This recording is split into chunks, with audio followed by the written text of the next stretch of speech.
Until you make the unconscious conscious, it will direct your life and you will call it fate. Carl Jung. Carl Jung exposes the shadow behind every energy vampire.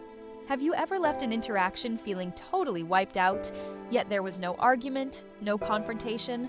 What if the reason isn't them, but a hidden part of you that keeps offering your energy away? Carl Jung had a powerful answer to this phenomenon. Today we're diving deep into how psychic energy is exchanged, mismanaged, and sometimes outright stolen. Part 1. Jung's concept of psychic energy. Jung saw libido not just as sexual energy, as Freud did, but as a vital life force that animates our thoughts, feelings, creativity, and spirituality. He believed that psychic energy circulates within a dynamic system of the ego, the personal unconscious, and the collective unconscious. When you feel drained by someone, it's not just emotional fatigue. From Jung's view, it's a misalignment in how your psychic energy is being used or even taken. Fragmented individuals, those unaware of their inner workings, often pull on others to regulate themselves. Jung saw this as a form of energy vampirism. Some people don't consciously choose to drain you. They're simply unintegrated. Their incomplete psyche leeches onto yours to stabilize itself. They aren't evil, they're unaware. But that ignorance has consequences. Projection, the hidden mechanism of energy. Drain. Projection is one of Jung's most important concepts. It occurs when someone unconsciously throws their inner conflicts onto another. When a person blames you for their misery, needs your approval to feel valid, or constantly seeks your attention to feel whole, they are energetically attaching to you. Your energy becomes the stabilizer for their chaos. You may feel foggy, tired, or emotionally heavy after being around them. That's not a coincidence. Your psyche is being used as a storage container for unresolved emotional debris, identification, and boundary loss. In emotionally intense relationships, psychic merging can occur. If your ego, your sense of self, isn't strong, you lose your identity in another person's world. You feel like you owe them your energy, even if it exhausts you. Helping someone out of guilt or compulsion is not connection, it's identification. Over time, these unclear boundaries corrode your psychic structure. You're not just giving energy, you're hemorrhaging your center. Psychic inflation and energetic imbalance. Jung described psychic inflation as identifying with archetypes or roles, such as savior or martyr. While seemingly noble, these personas often come from unconscious wounds. You might feel the need to heal others, not from love, but from an inflated sense of duty. The result? You give endlessly and receive nothing in return. You drain yourself for the illusion of moral superiority. Meanwhile, the person receiving your energy assumes the victim role, feeding off your need to save them. Neither of you is interacting authentically. You're both stuck in a play written by your unconscious, the collective unconscious and societal drain. Jung warned that it's not just individuals who can drain you, society itself can. Mass media, groupthink, consumer culture, and social media noise fragment your psychic attention. When you're constantly reacting to trends, debates, or digital outrage, your energy is being consumed by the collective. Sensitive, intuitive individuals often feel exhausted, not because they're weak, but because they're too open to this psychic pollution. Jung advised solitude as medicine, not isolation, but conscious withdrawal, emotional contagion, and psychic resonance. Jung believed that everyone emits a psychic field. This isn't mystical nonsense. You know it when you feel it. You walk into a room and instantly feel tension or sadness. That's psychic resonance. If you're emotionally porous, you absorb this resonance, especially from people with unresolved trauma. Their unhealed chaos distorts your internal calm. Unless you have solid psychic boundaries, you become a dumping ground for emotional toxicity. Part 2. The unconscious drainer. Not all energy vampires are malicious. Jung would say many are simply psychically immature. These are people who haven't made contact with their inner world. They blame, complain, or emotionally dump not to harm you, but because they have no self-regulation. Their psyche is fragmented, and they feed off others to compensate. They may be charming or pitiable.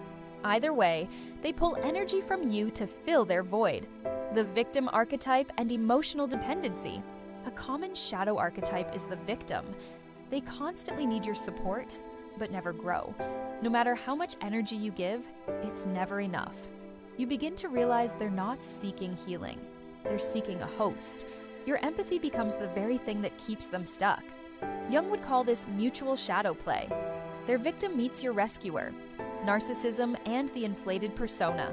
Narcissistic individuals, according to Jung, are often covering deep internal wounds.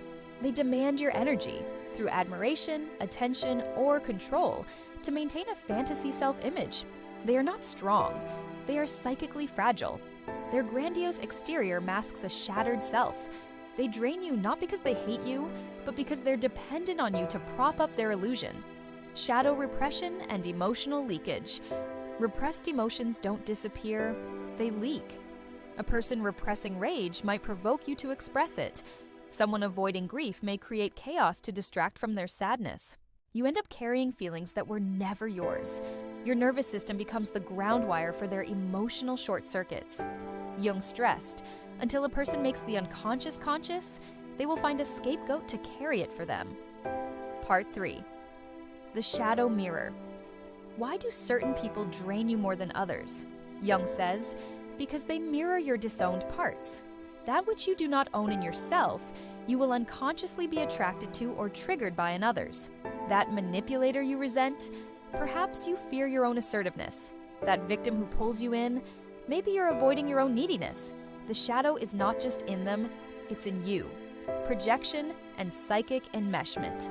In relationships, especially intense ones, projections run wild.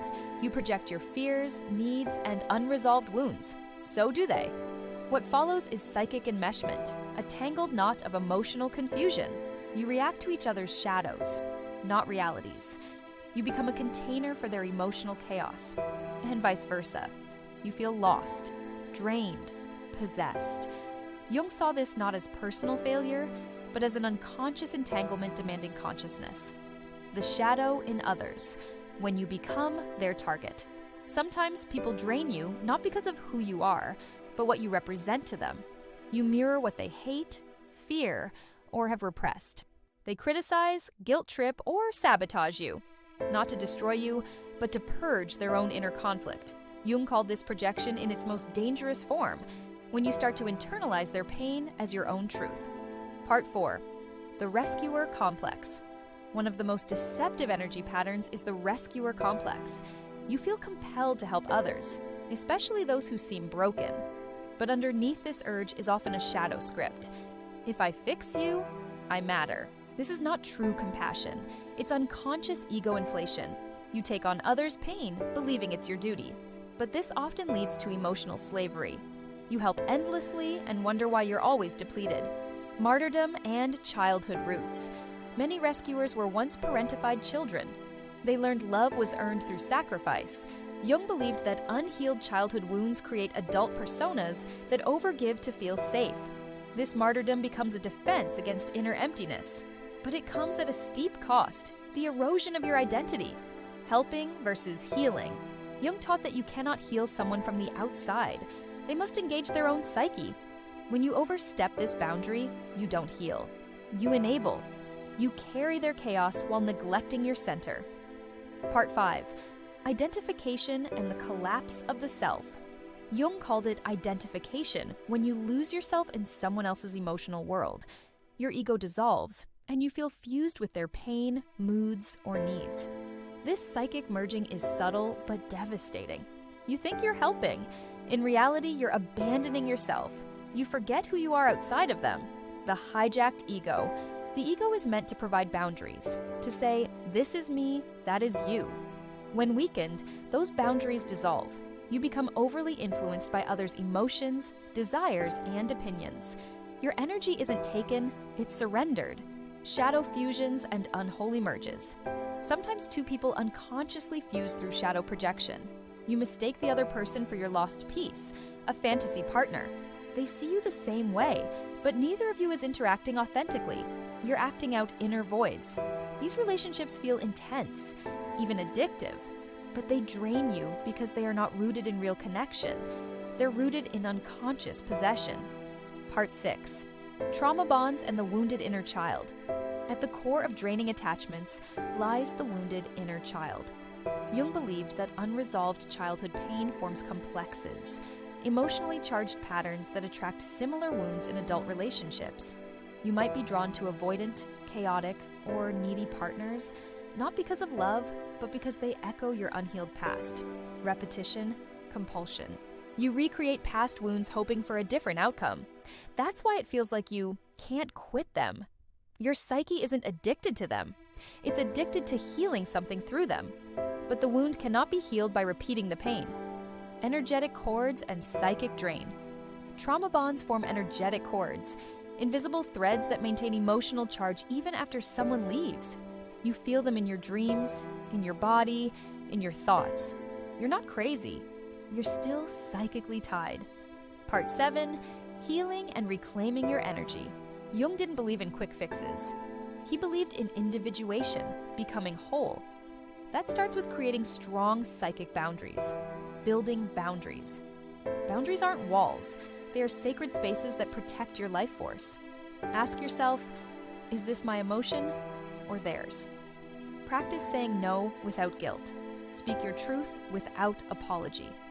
Shadow work, reclaiming the lost parts. Shadow work means facing what you've disowned, your anger, your needs, your pain. Instead of projecting them, you integrate them. You become whole. Inner authority and energetic sovereignty. Stop outsourcing your worth. You are not your approval rating. Cultivate inner authority through solitude, honesty, and spiritual practice. When you anchor in self, you stop being pulled by others, living from the self. The self, in Jung's model, is the totality of your psyche, your center. When you live from the self, you radiate peace. You stop chasing. You stop explaining. You simply exist, full, grounded, magnetic, conscious disconnection. Sometimes the most sacred act is letting go, not in anger, in clarity. Ask, is this relationship nourishing me or recycling my pain? The alchemy of pain. Jung believed that suffering isn't a detour, it's the road. Every energy-draining dynamic is an invitation to awaken. The more you confront your shadow, the more power you reclaim. The more you individuate, the less you leak. Final reflection. Your exhaustion is a message. Your boundaries are a portal. Your pain is a guide. Let it lead you back to yourself. Because when you finally stop abandoning yourself for others, you don't just stop the drain. You start to shine. Thank you for diving deep into this journey with me. If you felt seen in any part of this message, like, share, and subscribe. This is not the end. It's the beginning of reclaiming your energy and your power.